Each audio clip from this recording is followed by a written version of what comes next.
I just wanted to show you guys real quick. It's been pouring rain the past few days here, and the driveway is absolutely destroyed now. I mean, I don't know how well all this picks up on GoPro, but literally it's extreme off-roading in the Genesis Coupe right now, to say the least. Yeah, it's not holding up so great.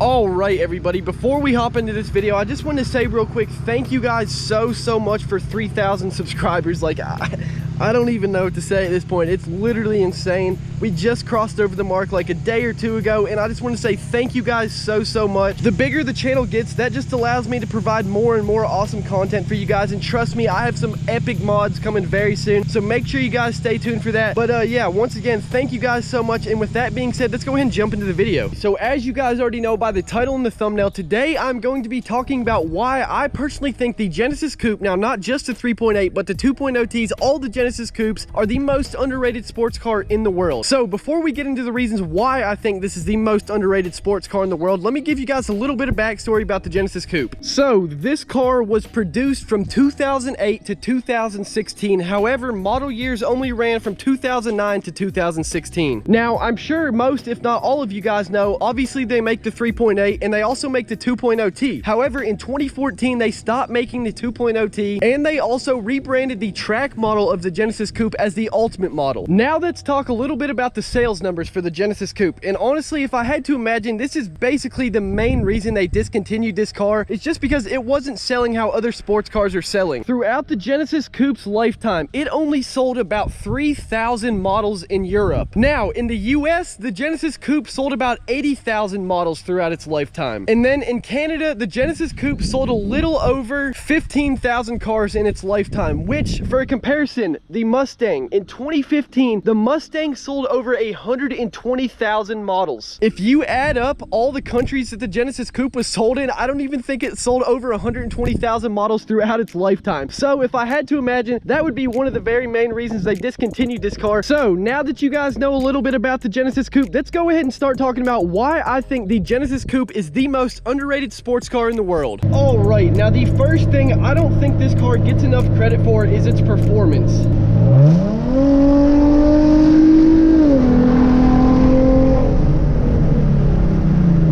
Pretty quick, I'm not gonna lie. The first generation Genesis Coupe 2.0T, the BK1 2.0T, comes with 210 horsepower and 235 pound-feet of torque. Now, the second gen 2.0T, the BK2 2.0T, comes with 274 horsepower and 275 pound-feet of torque, which honestly is, the second gen is pretty powerful for what it costs, I'm not gonna lie. And you can tune it, obviously, turbo upgrades, and make that thing plenty fast. And then the 3.8, the BK1 3.8, which is the first generation 3.8, comes with 306 horsepower and 266 pound-feet of torque. And then lastly, the BK2, the second generation 3.8 Genesis Coupe, what I'm driving right here, comes with 348 horsepower and 295 pound-feet of torque. Now, comparing the BK2 3.8 to all the other 4 to 6 cylinder muscle cars on the market, this car has more out-of-the-box power, not out-of-the-box torque. Some of those 4-cylinder EcoBoost engines have more torque than this thing. However, this car has more out-of-the-box horsepower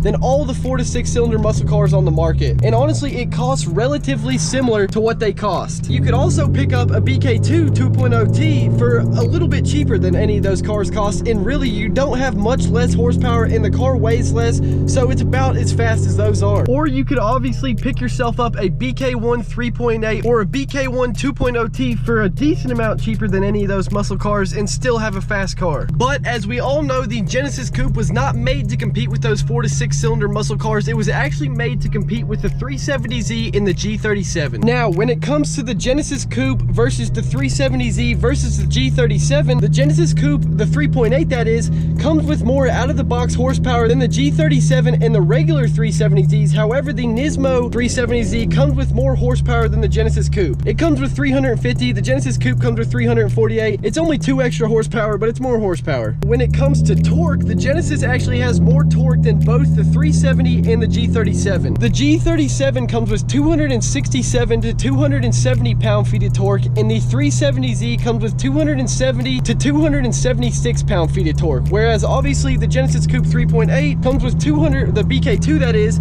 comes with 295 foot-pounds of torque. So on paper, the Genesis Coupe is actually the fastest out of those three cars. Now obviously that's just comparing torque and horsepower figures. That's not comparing weight or anything like that. Obviously the 370Z weighs a decent amount less, so even though it has less horsepower and torque, that makes up for it. But even though the 370Z weighs less, you would still think that all these cars, the G37, the Genesis Coupe, and the 370, are about the same speed and are about as fast as each other. However, most of us know from watching YouTube videos, the 370Z will beat the Genesis Coupe 9 out of 10 times, it seems like. Now, I've never personally raced a G37 or a 370, but I'm so curious, especially now that this car has some bolt-ons. I would love to know how this thing compares to them. So if you guys live in the Lexington, Kentucky-ish area and you have a 370 or a G37, hit me up and we can work something out. But yeah, from what I've seen, stock for stock, the 370Z seems to be the fastest out of these three cars. The Genesis Coupe and the G37 are basically neck and neck. But regardless of which car has the most power and is the fastest, the Gen is still a pretty quick car and is plenty fast for everyday driving. However, I'm not gonna lie, I always want more horsepower. I'm pretty sure you guys can agree with that. That is going to conclude the first reason why I think the Genesis Coupe is the most underrated sports car. Now, I'm gonna kind of summarize everything I just talked about because I know I just talked about a lot of things. So pretty much the first reason boils down to this. This car is way faster than people give it credit for, and it's pretty much neck and neck with all other 4 to 6 cylinder muscle and sports cars of its time. I mean, you can't really beat it. Now, I'm pretty sure before we hop into this next reason, you guys are owed a full send real quick.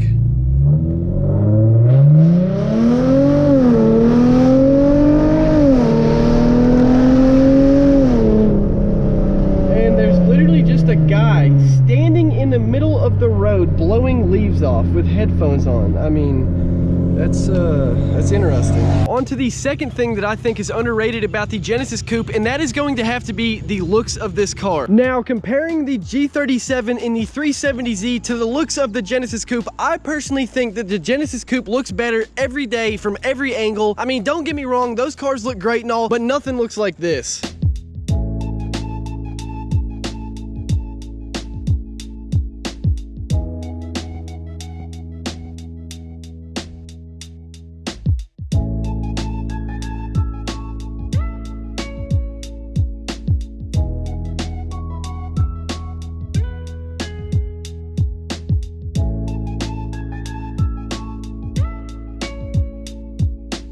Honestly, man, pictures and videos do not do this car justice. The body lines just don't pick up the same as they do in person. It is such a good looking car. But I do think this car needs a spoiler or a duckbill of some sort. Without one, in my opinion, it looks pretty similar to the G37. Obviously, there's a bunch of major differences, but side by side, this car without a spoiler looks fairly similar to the G37, which isn't a bad thing by any means. The G37 is an amazing looking car. It's just that I think the spoiler basically completes the look of this car, if that makes sense. All right, so as you guys can see, it has started to rain, but I figured I'd make the best of it.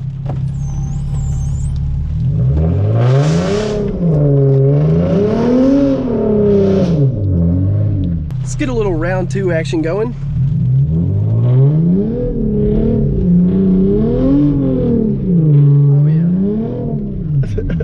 All right, now it's time to get up through. I heard my keys go flying in that process, so I'm gonna have to find those real quick. All right, everybody, now on to the third and final thing that I think is super underrated about the Genesis Coupe, and that is going to have to be its reliability and practicality. Now, obviously, the Genesis Coupe is a sports car, so it can't fit a family in it, so it's not practical in that sense. However, I'm not gonna lie, the back seats are fairly roomy for it being a coupe. Give you guys a quick look. Like, I can fit back here, not necessarily comfortably, but I can fit back here, that's for sure. And if anybody's probably under 5'10", I'd say, you should be able to fit back there pretty comfortably, honestly. But I mean, besides that, the car is a very capable car. As you guys probably already know by now, and come to think of it, I showed a little clip of the driveway in the beginning. I mean, I literally have to off-road this car every time I take it anywhere, or anytime I take it home, and it puts up with it 100% fine. So far, knock on wood that is, I've had 0 issues out of the car, and if I were to have any issues out of the car, I would imagine it would come from the driveway, because like I said, I literally have to off-road it on a daily basis, and it puts up with the abuse. Also, the trunk space on this car car is actually pretty roomy. Hopefully you guys can actually see right now, there's a light in the trunk, so it might make it a little bit better, but I mean, you could fit a lot of stuff in this trunk, I'm not gonna lie. Now, I don't know if you could fit yourself like a 50-inch TV or something like that, but I mean, everything else, all your groceries, everything else you need, you will easily be able to fit in this trunk. And if not in the trunk, then you got the back seats too. Now, I said a while back that the third reason includes reliability, and what I mean by that is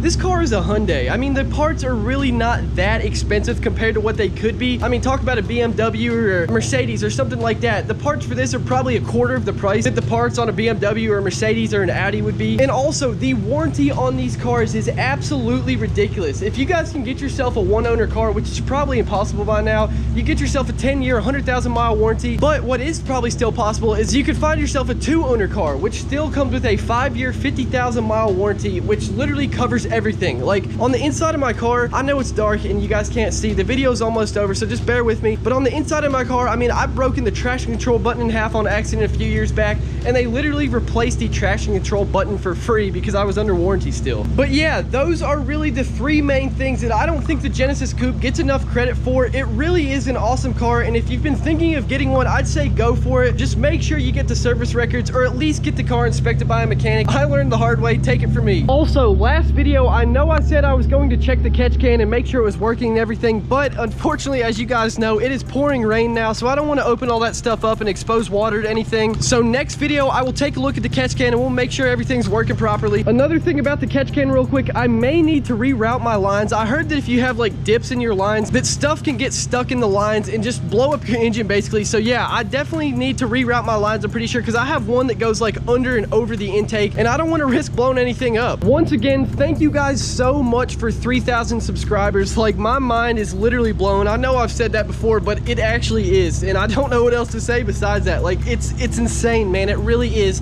Thank you guys so much, every single one of you guys, from the bottom of my heart. Thank you. This is only the beginning. The bigger the channel gets, the more awesome content I can provide to you guys, and just thank you guys so much, seriously. But yeah, that is really going to wrap it up for this video, everybody. I just want to apologize if you guys couldn't see anything in these past few clips. It's raining and it's dark outside. There's nothing I can really do about it. Hopefully you guys can see what I'm talking about and what's going on. But yeah, like I said, that is it for this video. If you guys have any questions, leave them down in the comments below. If you guys liked the video, do not forget to drop a like and subscribe. Peace out. I will see you guys in the next one.